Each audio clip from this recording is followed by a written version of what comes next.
Hello, good morning. Saan po kayo galing? Galing po kami sa amin sa trabaho namin. Galing po kayo sa trabaho nyo, sa bundok. Anong ginawa nyo po doon? Naglilinis po. Naglilinis ng mga... Talim na mangga. Wow! Mga pananim nyo. Tapos na kayo maglinis? Tapos na po. Tapos na maglinis. Yun, ano po yung mga pananim nyo, tatay? Yung galyang na gabi, Gabi, luya, luya, saging. buko, mangga. Wow, ang dami naman. Kayo po ang may-ari dalawa? Opo, kuya ko ito. Magkakapatid kayo. Anong pangalan nyo po? Santos. Ilagay ko lang po ito ha. Santos. Pangalan nyo po? Dipolyo Santos. Si Tatay Dipolyo. Ilang taon po kay Tatay Dipolyo? Siguro mga mga 60. Senior na. Senior. Tapos kayo naman po, anong pangalan nyo? Ako po si Ramis Pineda po. Si Rames Pineda. O bakit magkaiba kayo ng apelido? Sa yung sa mga magulang po. magulang. Sa babae. Isa ang nanay nyo, Opo. iba ang tatay. Opo. May pamilya po kayo. Opo. Ilan po ang anak nyo? Tatlo. Tatlo. Kayo po tatay, ilang anak nyo? Mga apat na. Marami na ako apo sa anak ko. May apo na ako sa tuhod. Wow, may apo na sa tod. Kayo ay tawagin ay mga katutubong aitas. Dito sa inyo, kadalasan nakikita ko, ang sisipag nyo. Ang dami mga pananim. No? Katulad yan, kahit sobrang sukal, pero nakikita mo yung mga saging, mangga, mga prutas, mga vegetable. Ang sisipag nyo dito, grabe. Tingnan mo yung mga sugat-sugat ko sa naglilinis ako. Masakit. Masakit. Tapos wala kayong mga tsinelas, wala kayong mga buta. Talagang galing kayo doon, hindi. Talagang nasanay na kayo. Sanay po na nagisingan po sa mga minuno na walang sinelas po.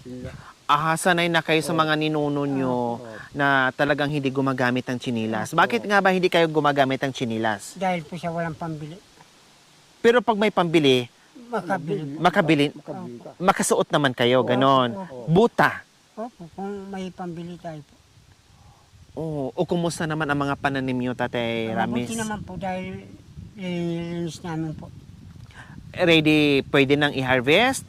Pwede nang manguha ng mga pananim nyo? May mga bunga na? Hindi pa po, mga 3 buwan pa po.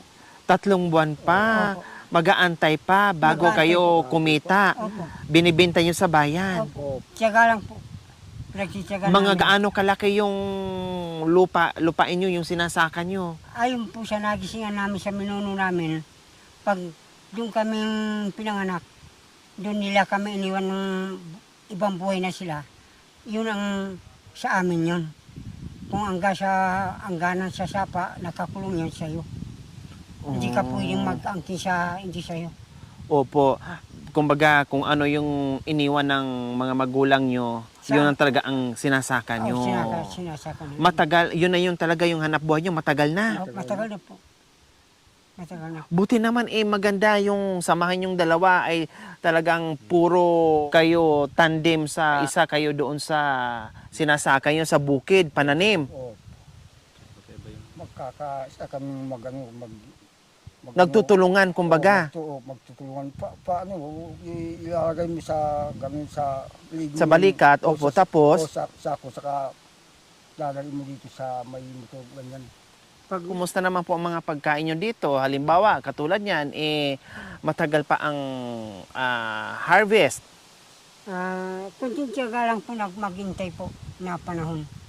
Magtsatsaga. Opo, O habang nagtsatsaga, nag-aantay ng ilang panahon o ilang buwan, paano po yung pagkain sa araw-araw? May kami po ng bunga ng saging po sa bagan yan. Yung kinakain namin araw-araw. Saka yung puso. Puso saging butulan. Puso yung saging, ganyan mo. Saka mo... Gulayin. Gulayin po. Anong sahog po doon? Kasi masarap po yung puso ng saging. Yung betsin, saka asin. Saka Parang ilalaga, parang ganon. lalaga. Masarap din po yung lagyan ng gata. Opo. Pwede. Pwede din po. Pwede yung bigyan mo. Kumusta naman po kayo dito, Tate Dipolyo? Sa mayat yung sa bundok, mag-ano kami. May laga kami ng yung sasabihin ng kapatid kong mag-aarang saging, saka yung yung puso. Kamuting kahoy. Pag ano, Mayroon po kayong kamuting kahoy? Opo, May bunga na po. opo, Ah, ilalaga namin po. ilalaga. May bunga po ngayon. Opo, nandun sa amin Opo, sa dulo po. Malayo po eh. malayo. Wala pa pong daanan lang sa kanya pag ganun doon sa amin. Talagang nilalakad nyo lang. Oo. Kumusta naman po yung mga anak nyo? Nakakapag-aral naman din po. Mag-aral siya. Nag-aaral din po sila. Yung mga apo. Yung mga anak nyo ay Hindi may mga pa. asawa na. Nakahawa. Bali yung mga apo-apo na lang po. Ako na yung mag-aral na. Ah. Yung dalawang anak ko nakapangasawa sa Sambales. Yung isang babae at saka lalaki, doon sila nakapangasawa sa Sambales. Yung isang anak ko, nandiyan po sa sundalo ng Kapko. Nakapasok sundalos. Sa Diyan po sa dyan. baba. Opo. O tapos may mga apo na rin po kayo. Opo. Apo sa tuod po. Ayan. So ayan po mga kabayan, no? 82 na ako po. 82 na kayo? Opo. Marami ng apo sa tuod. 82 na kayo, pero si tatay mas matanda sa inyo. Siya ang matanda din sa akin po. So 82 kayo, si tatay mga 85 na. Oo. Kaya mas matanda naman kayo. Di ba? Mag-aral. Oh.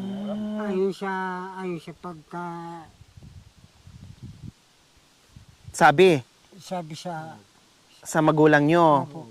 na ang edad nyo ay 82 na. Opo. Dahil po Wow. sa apo, marami ng apo kaming dalawa. O yun yung mga yung basihan nyo. Opo, yung binabasa namin po.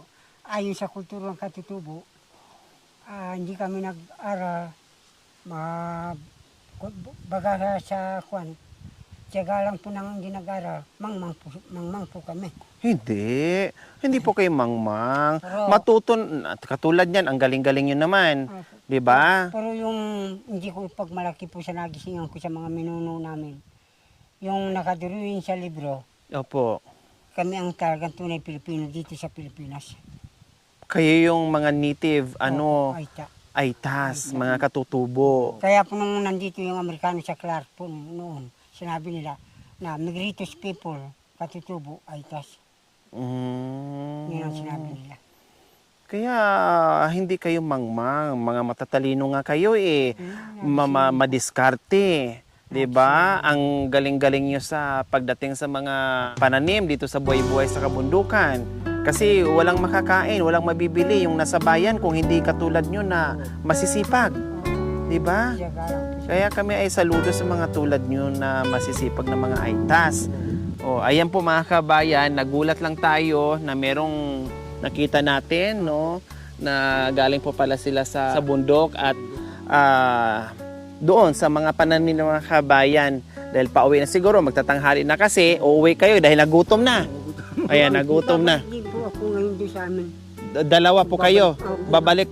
Hindi po. Siya, pauwi na doon sa kanilang bahay po sa Planas. Ako, babalik ako. Bibili lang ako ng gamot na masakit po. Sa paglilinis ko yan. Sugat, nasugat. Opo, nasugat na po kayo. Opo. Yan, masakit. Bibili ako ng gamot na mainom sa bahay. Tapos babalik pa kayo mamaya sa ano? Ako na mag-isa. Di kayo na. Iba-iba ang bahay nyo. Magkalayo ang bahay Kahit nyo. malayo yung kuya ko, pipilitin niya na para malinis yung... Opo, para sabay-sabay kayo. Opo. Magtutulungan, kumbaga. Okay, sige, tamang-tama. Yung uwi nyo, ito, may pabaon ako sa inyo. Opo. Pambili nyo ng bahala na ko kung anong bibilhin nyo. O, ito po sa inyo, tatay. Oh. Ito din po sa inyo. Makakabili ako ng gamot. Makakabili kayo ng gamot. Gamot at saka bigas po. Wala kayong bigas. Wala po. Bigas sa mundo. Eh, mga kamot kahoy lang tapos yung buong saging. Nilalaga namin. Anong ulam nyo po doon? Wala po. Basta lahing ng gabi, yun ang ginagawa namin ng kwan. Yung mga tangkay-tangkay ng gabi. Opo. O masaya na kayo dyan sa Opo, 1,000? salamat po na. Ha? Salamat po sa inyo. Makakabili na kayo ng pagkain. Opo. Salamat po sa inyo na kayo makakatulong sa mahirap na tao. Walang anuman po. Salamat po Tatay Ramis. Opo. Ayan. So kayo naman po, Dipulyo. Salamat. Masaya po kayo. Salamat sa tulong sa amin na maghihirap. Ganyan hindi sa amin. Makabili kami ng bigas. Saka yung bati. Saka yung may ulam. yung binigay yun, makabili na kami ulam, kape, bigas. Ano bang paborito niyong ulam, Tatay Dipolyo? Pag ano ang bili mo yung ulam, yung mga Isda, isda, karne, o karne, manok, ganyan. manok. Oo. Kayo naman, anong paborito yung ulam, Tatay Ramis? Ako po, nakadisnang ko ng mahirap sa minuno ko. Ayaw ko sa kuya ko pero sa akin. Kahit baski na ano-anong mga gulay ko, pwede na sa akin dahil po na sa hirap. Maghanap ka na ba ng masarap pa yung ulam? Hindi na. Basta makagulay ka lang Gulay kang pamkuhan sa oras.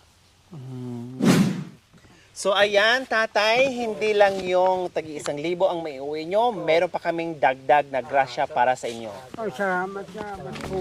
Salamat po. Ayan, syempre, tagi-1 kayong bigas, Opo, salamat. assorted groceries, at isang tray na itlog. Salamat po.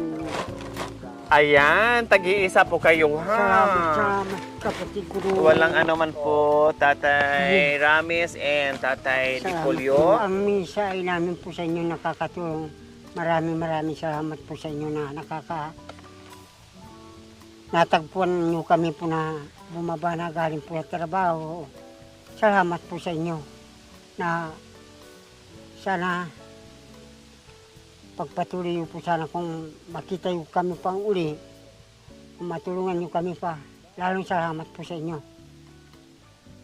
Ayan, walang ano man po, Tatay Ramisis, na kahit paano ito ay makatulong sa pamilya nyo. Sabi nyo, ang kinakain nyo, bunga ng saging, Kamuting. no, kamunting kahoy, tapos puso ng saging, kumbaga puro gulay, Opo. no, puro root crops ang kinakain nyo dito. At kanina, nabigyan ko kayo ng 1,000. Sabi nyo, Opo. ay salamat, meron na akong ibibiling pagkain, Opo, bigas, kasi bigas. wala kayong bigas. Walang bigas.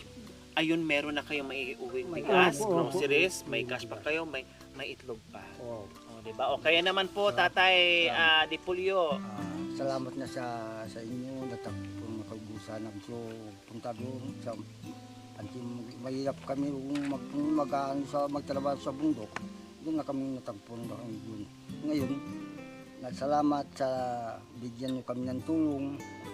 Sakit kami sa bundok lang, walang pagbiling kanin. Yung binibigyan nyo kami. Salamat na. So ayan po mga kabayan, meron na naman tayong napasaya na 2 aitas natin na magkakapatid po sila mga kabayan at nagtutulungan sa kanilang bukirin para makaani, makabenta at para sa ibuhay sa kanilang pamilya mga kabayan. Kaya ako'y natutuwa sa mga kababayan natin, mga kapatid natin na talagang hindi lang nag-aantay ng grasya kundi kumikilos talaga, no? Nagbanat talaga ng buto mga kabayan para sa pamilya nila. Maraming salamat. Siyempre magpapasalamat din po tayo sa walang sawang pagmamahal. Nanay Paz Samutsari, may YouTube channel ito mga kabayan. Please bisitahin at supportahan po natin. And sa ating silent sponsor from Arizona, USA. Maraming salamat po sa inyong ganito ang puso. Naway pagpalain po tayo ng Panginoong Diyos araw-araw. Naway ibigyan po tayo ng kalakasan ng katawan sa araw-araw. Naway ibigyan po tayo ng mahabang buhay pa sa ganun. Marami pa tayong matulungan na gaya nila. So mga kabayan, huwag niyo pong kalimutan, pakishare and subscribe sa aking YouTube channel, Lori Aquino Tanita. Maraming salamat po. God bless us all. Bye! So ayan po mga kabayan, magkasama sila, no? Binigyan na natin ng tagi-1 set ng grocery po para tagi-1 sila, no? Maiuwi nila para sa pamilya ni Tatay Rames and Tatay Dipolyo. Okay?